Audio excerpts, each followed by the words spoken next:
Le Christopher Street Day.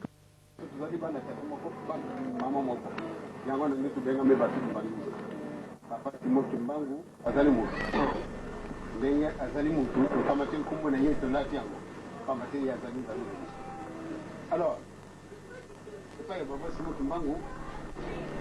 Pate batu babunda, batu baswana ezali soni, batu batongana ezali soni, pamate ezali masana na biso te. Donc na lobi, bino bozali awa batu mbangisi, donc bo lungula bakambo ma pays bino bolongui ou bien ba tribu ou bien makambo na tout lungula ngo ezali ya biso te. Et puis ndenge na koka, ah soko simana libada. Allez, batu bate komela masanga, bate kobina na babar ou bien na boîte de nuit. Wana ezali soli biso kokusala makambo ndenge wana te ezali likambo na biso te wana biso tosalisi lipala esika na biso tosala fete na biso ndenge kosala me ezali te nde tokanda na basika wana ezali ya soni biso tokɔtaka te et puis mokolo mosusu natalaki na kasete oyo pamba tokunu toyaki awa pamba te apesanga kasete wana naza na yango mpe meme wana poto namonaki ta bozalaki na ndako ya nzambe bozali soko moto aye nsima oza kopesanaka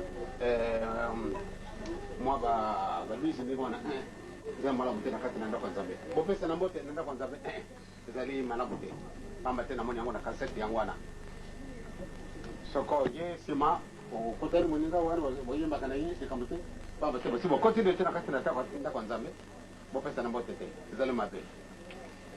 Et puis, ba maman, mwana mwasi nyonso tu okoti na kati na ndako ya nzambe ndenge bolatili bomusware na bino bolatila kango ndenge wana pamba te ezali tellement important na kati na mokano matata nzambe ekumami mpenza kitoko mwana mwasi soko akoti na ndako ya nzambe ati mwa eloko awa partout lisusu ezali ouverte pardon alors wana ezali malamu te mukana manzambe penza mulungu wana ngai mwana mubale soko na koti na kati na nzambe na ekoti na bebisi peut-être donc la différence ezali ici kawana na mukana matata nzambe penza soko tali yango ezali kaka kuna mwana mwasi nyonso tu il faut azala tona ya bombi suki pamba te nzambe abongisi bino ndenge wana surtout bino babama ndumba bantu bakubikulela biso nazala kujila etikali mukaba kosala mosala wana kanano na jonga na sasa pate totina bato oyo bakoya kosalisa bino sware na ko mwana makambo bakubima na pale mpamba te ezali normal na kisasa mwana nanga yazala ku telefona ngai mimi sikasikawa vraiment isengo na tina nini isengo pamba te bana na biso babane ko pesa makambo moko ya somo tozalaka kuyiba tena makambo ndenge na moko kusalama bato bafungwani miso bamoni ete solo malamu nde tolanda papa Simon Kimbangu sikasika wa okutala ndenge batimbangisi bakumi na kisasa rien que le 17 juin dernier ezalaki mokolo na dimanche toyambaka 4608 personnes na mbala moko na Brazzaville kozalaka mwa mpasi pate bakuma na 800 personnes ekozalaka mpasi kasi cette fois-ci eh bien, pendant la soirée spirituelle, c'est vraiment incroyable mais vrai. Donc, Nazara Kotin Dabino, Batumi Sato, Bakoya Sal Sabino soirée. C'est pourquoi c'est là. L'essentiel, soyez correct. Soyez vraiment certains ou bien certains. Et que Nzambe a funguli misonaye et pas une abisso. Soko bato baza ko kanto boza ko déranger makelele kuna balingi bato balingi minute ezali surprise te pamba te likambo wana ezali na ntina moko ya ndenge mosusu donc ngai nalingi bamama ndumba bozala très proche de Dieu parce que les relations na bino ezali na nzambe na bino ezali ndenge mosusu bana mobali bakubuta ngumba bana mobali mpe bakokubikola pamba te nasi namoni yango bato oyo bakozwaka nzembo bato bazwaka nzembo bazala ewa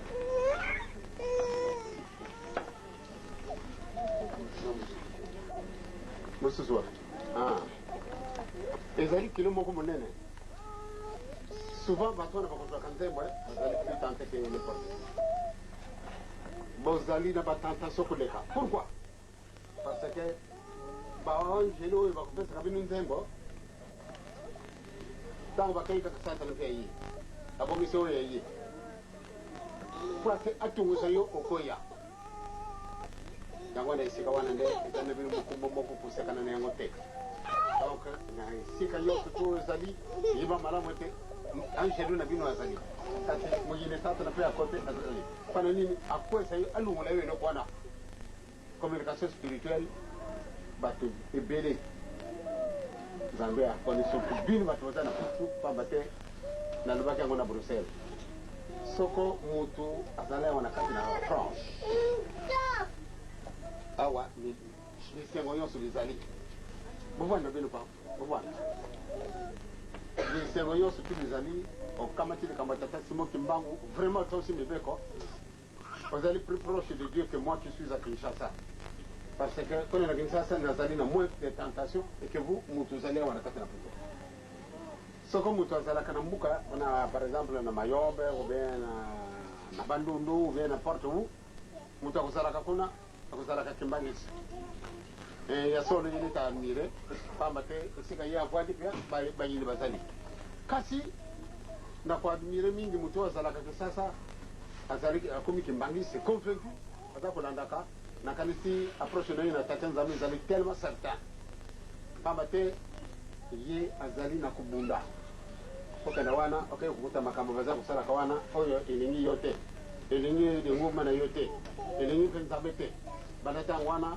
aobandi kudi te baza koleka oka kuna makambo aza koleka kuna baza kosalama kuna bato ndenge baza koluba epetan mosusu soko ozali na résistance mpenza na kati ya motima na yo te okoki kokota kuna obebisi eloko na yo kasi moto oyo soko alobi nga na boyi à côté de moi, Simon Kimbangu, vraiment, il a beaucoup de mérite. Particulièrement vous autres qui êtes ici en Europe. Bien, vous allez avoir ce que vous allez vraiment un vrai Kimbangiste. Vous vous conduisez convenablement. Ce que vous faites, kaka, au Seigneur, Nzame, papa, vous allez côté de nous. Il a une ligne de relation de vie, ils sont tellement serrés. Naïe.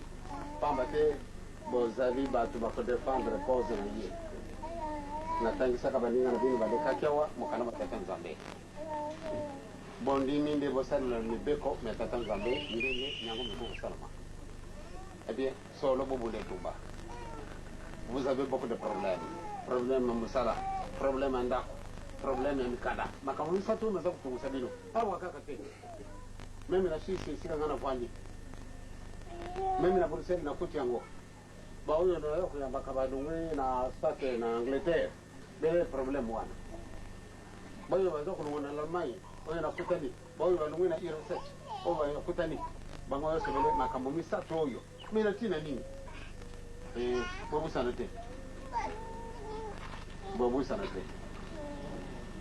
pana nini boyembite pamba te ma voisin wala la télé déjà message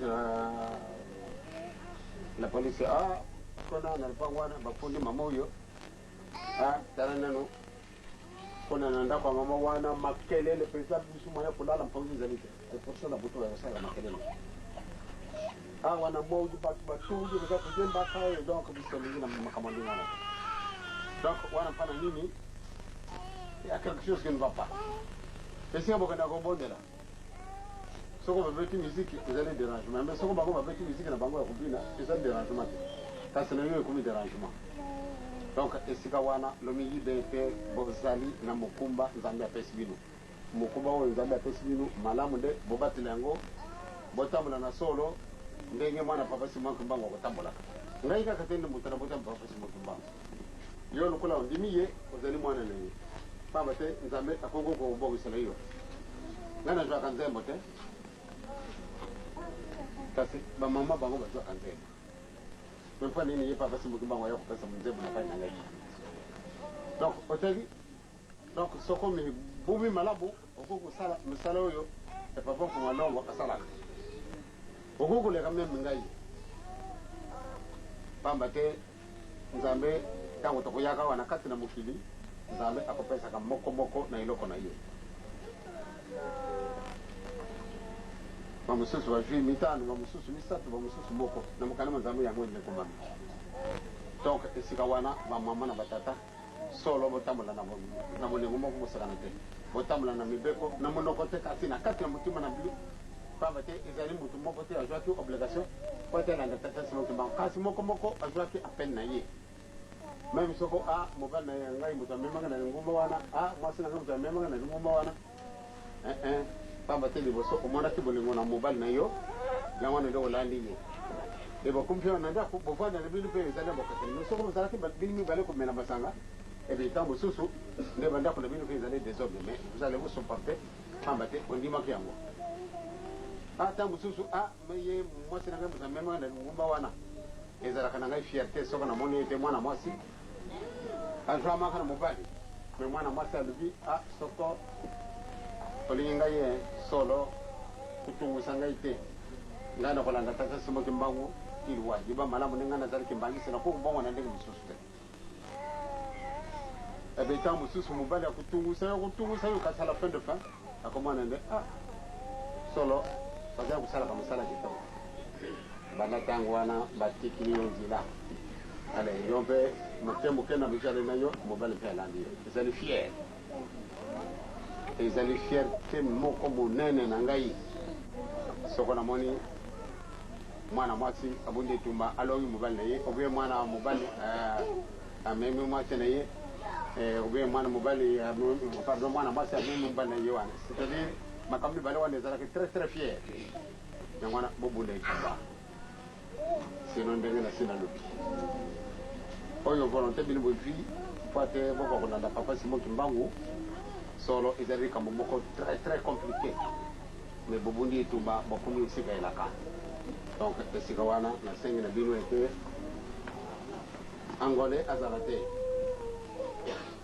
zaïrois azala te ou bien congolais azala te bien zambien bien gabonais ou bien togolais etc partout tozali na bantu batongumba tozala na distinction te wana tomiyiba kaka ete biso tolati awa tozali bakimbangisi donc totambola ndenge papa simoki mbangu asengi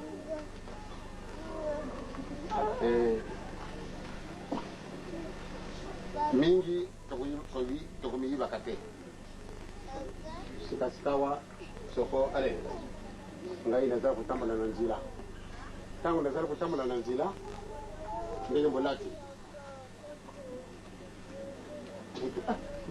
nambo oyo kitoko oyo olati ndenge nini nga nazali mokolo lingumba nini wana ntango akoloba na ye akosenga po ate olimbolela ye nini wana ntango ozali kolimbolela ye wakutala ndenge nini boni doctrine na bino eboni mpe reglement na kati lingumba olobi ntango mosusu alobi ya solo yo mwana mwasi kitoko boyo yo mwana mobali kitoko boyo okotele lingumba mpasi wana no wi ntango mosusu akomeka yo pate atante yo ntango mosusu akomeka pate atante yo kasi soko amoni de résistance na yo ezali akoloba solo tika tolanga motoyo non mais c'est ici c'est fini tika tolanda motoyo babandi kolandaka yo zala sincère pamba te soko bazali kodécouvrir yo te plus tard yo moko makambo ye aboyaki yango na bandi kotina ye lisusu ntango aya kotala mais quelle déception alors ntango wana yo moto kofingama te ndenge boyembaki nzembo lobi ete papa babengi moyibi anayibaka eloko moto te mobanga na bino te nakokokungokisa bino soni te ndenge nalobaki lobi soko ezalaka bene makambo wana ayeya nga nasina nakokenda na likolo vraiment directement soko baobile papa esi akufi na ye pe bato na bakita na bango bato wana bakobengaka ngai moyibi na se na libulaki bino likambo wana donc ngai nazali na likambo te nakozalaka mpe likambo na motu te nakofinga mwana moke te mokolo te okenda mpe na ndako ya bato te kasi bato babengi nga moyibi bobanga te ngai nakowokisa bino soni te ebino mpia bopesa la kana tata biso te ko se solite ngai na kusepela mingi pamba te point de rencontre na biso ekumi peni peni bino bozali awa solo la lumière soko bomemi mulili nakanisi kozala soni donc mutu na mutu akamata mwinda na ye akamata mpe clairon abeta clairon na ye mpate soko beti clairon ale batu baoki clairon wana balandi yo donc ozala mwinda kamata clairon yo tia na mabe c'est-à-dire bolingo mibeko misala tangilanga nano kamata tanzambe oyo nalubi ete mukolo mosusu ozala kotambolaka na nzela yo yibi na yo te yo timbangisi ozala kotambola na nzela bato wana bakoluka nzambe ntango koya bakoluka nzambe lokola biloko kolia kasi moyen ya kondima yango ezali te soko okei na golf ntango oyo esika na irak bato wana balongo na irak bakiki bamilliard kasi bakimi liwa bato ya ndenge wana soko bamona nde babunduki yango badili kobeta bango kasi moyen ezali te babeta bango sikasikawa bato wana bakolelaka be na nzambe nzambe esalisa ngai soko bamona etetikanga na kamata yo na mema yo kana kubumba yo sika nakane na ndenge na bolongo nzambe nakanisi bato wana bakozala mingi bakomipesa kasi ntango oyo pamba te makambo na bango nyonso ezali kitoko baza koluka na bango nzambe te kasi na ntango wana tokozala vraiment na soif ya koluka nzambe na soif ndenge tokolukaka biloko ya kolia ube mai soif wana ekozala alors yo bakokutana na yo bango bangibi ete yo ozalaki mbangisi donc ozalaka penepene na nzambe ube ozalaka na mboka oyo ebengami yerusalemi mokolo wana ntango soko ozalaka na ye na solo te bato wana bakoboma yo yo olati elamba kitoko ebongo totali yo memi biso wapi biso kanisa ndeko na komanga biso na mboka na bino na yerusalemi pamba te nzambe nde azalaka na yerusalemi kamata tata nzambe kuna na zakari 8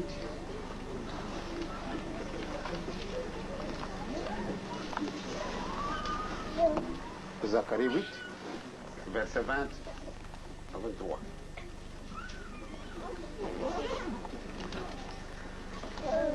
L'Ancien Testament.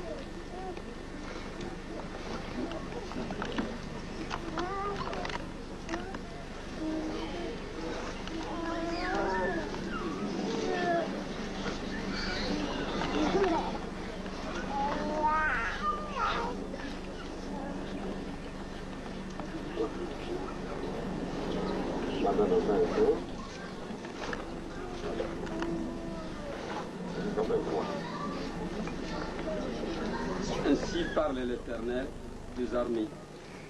Il viendra encore des peuples et des habitants d'un grand nombre de villes. Les habitants d'une ville diront alors en disant: allons implorer l'Éternel et chercher l'Éternel des armées. Nous irons aussi. Et beaucoup de peuples et de nombreuses nations viendront chercher l'Éternel des armées à Jérusalem et implorer l'Éternel. Ainsi parle l'Éternel des armées. En ces jours-là, 10 hommes de toutes les langues des nations saisiront un juif par les pans de son vêtement et diront: nous irons avec vous, car nous avons appris que Dieu est avec nous. Vous allez compliquer. Le Camboyango, ils allaient compliquer. Je ne sais pas si vous saisir l'importance de Camboyana.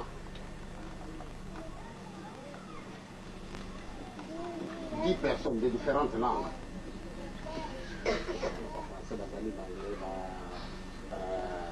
Espagnol, polonais, italien, etc. Bango za kuluka sika Yerusalem bango isibata kukiba kambangu kuluka sika sika bamone yo kangi teteka na sisi na rute pardon na beta gete bango za kukiba kambangu tangu bakutana yo latu vert blanc tangu ne no ba maka bana ba jifu kasi tangu yo kuluba mampana yo kimbangisi Quand tu calculer l'importance de la mission, 10 personnes de différentes langues, donc de nationalités différentes. Maintenant, il y a des gens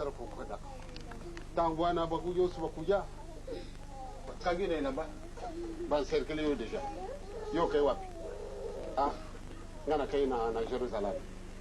Eh bien, il y a des gens qui sont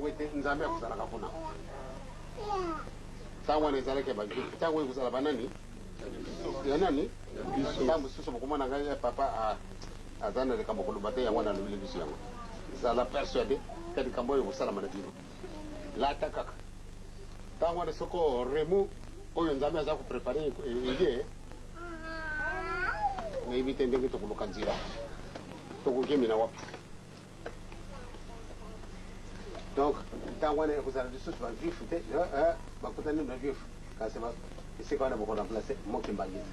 le dernier verset là. Ainsi parle l'Éternel des armées, en ces jours-là, 10 hommes de toutes les langues des nations saisiront un kimbanguiste par les pans de son vêtement et diront: nous irons avec vous, car nous avons appris que Dieu est avec vous.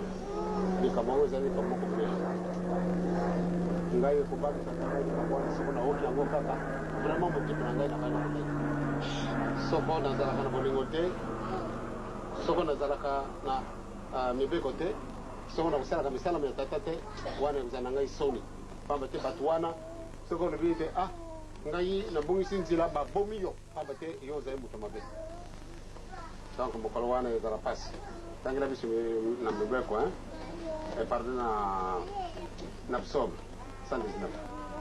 Autant que ça, verset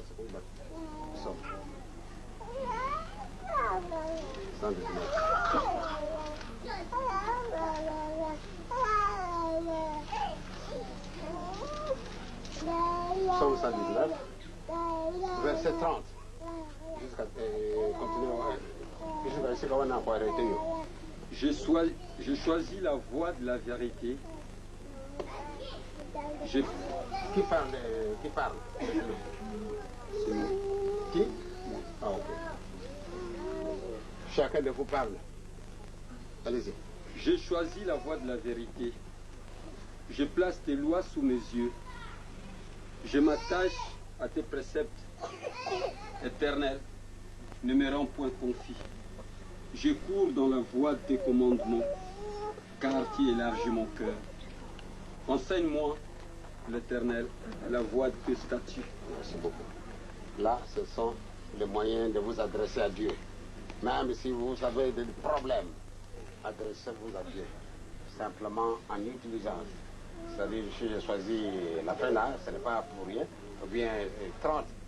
Parce que je pense que c'est le cantique où il y a plus de versets. C'est vraiment énorme. Mais j'ai choisi ça, ce n'est que pour vous faire comprendre le rôle que vous devez jouer au milieu de votre entourage. Faites attention, priez beaucoup, et moi je suis à côté de vous pour vous aider. Le problème que vous avez, n'avez qu'à crier après Papa Simokimang, vous visitera.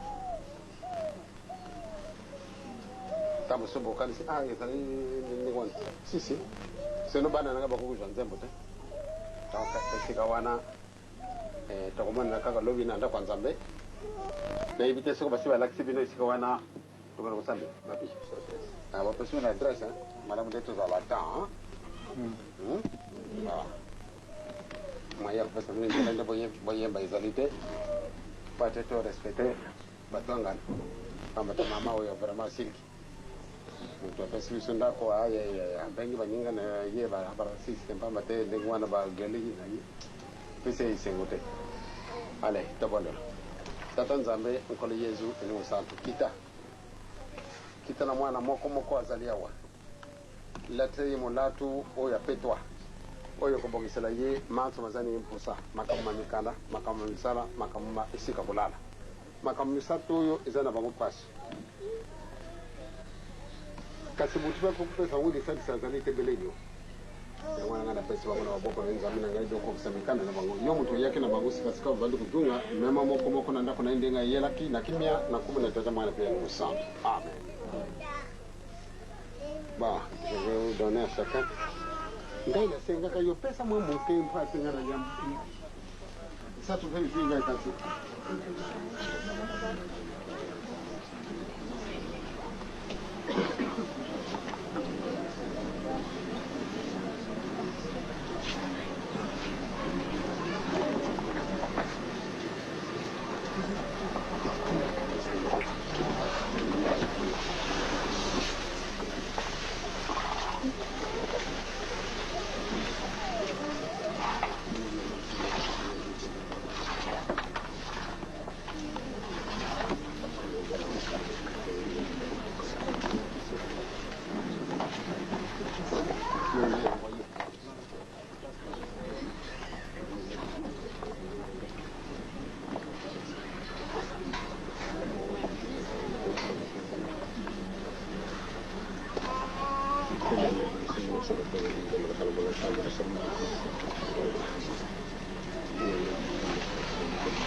Voilà.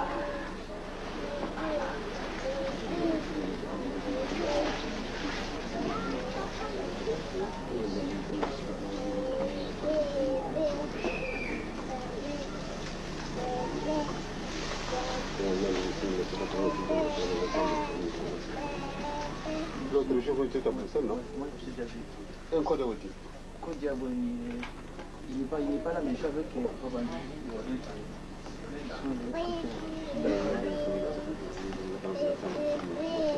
Depuis que je suis arrivé, je n'ai pas encore salué un code. Ouais, mais bon, alors, on était avec lui à l'aéroport, j'ai dit que quand j'étais venu, il était aussi là, mais bon, je ne sais pas si il est là.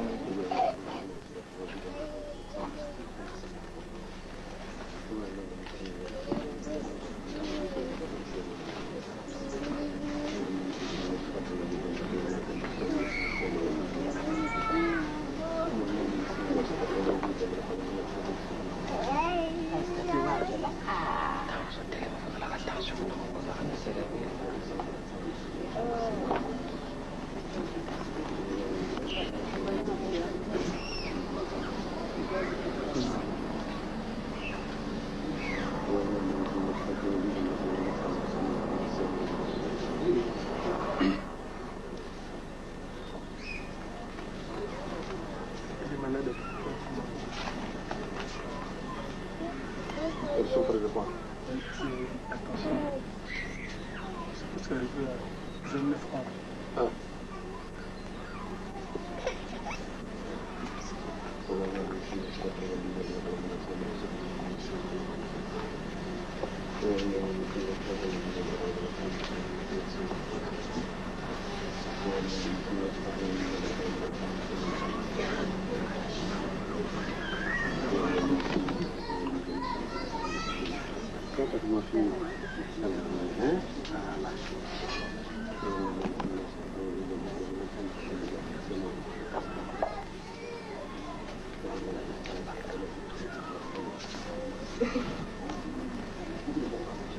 Tu es debout. Voilà.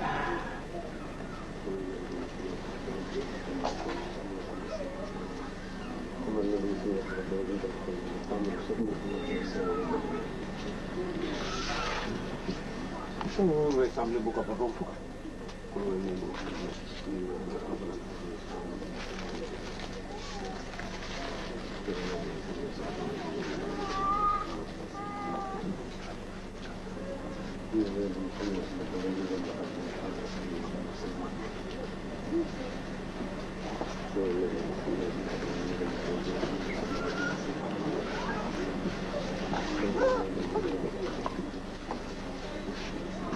Comment ça va?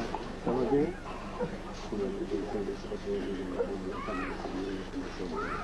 Vous avez un travail énorme, hein?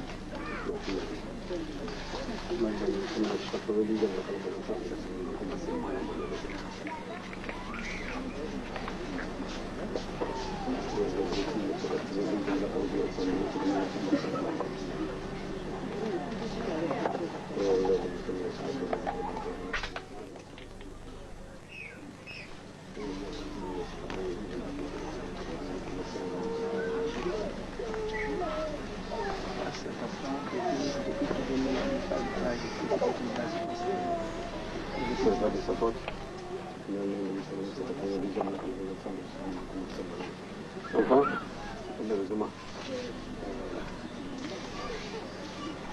Donne-moi un peu de minutes là.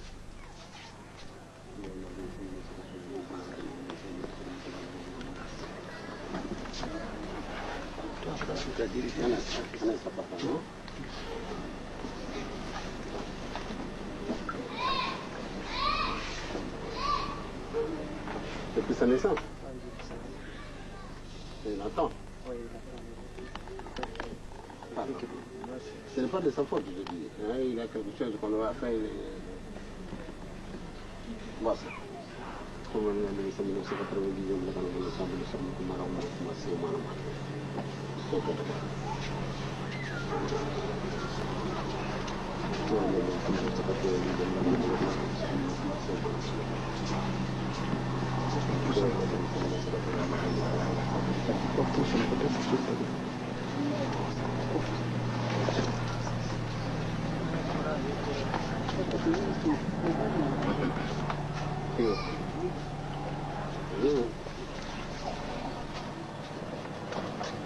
Para bawa bangai. Ini kalau berkong kawan lah. Good.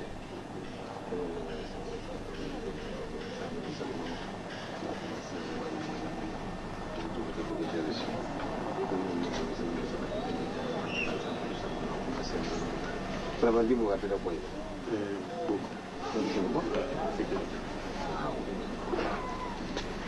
Yani maanaam daa doon si soo loolu wëri ki tere ma ne ki moni ala njawul wala boobu wëri ki seen ki liggéey ala ko mu dëgg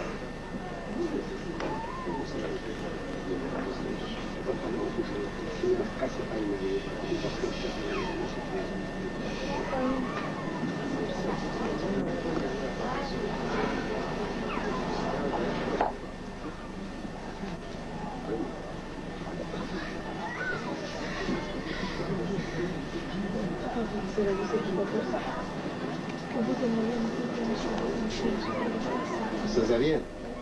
Oh. Vous en avez un bon.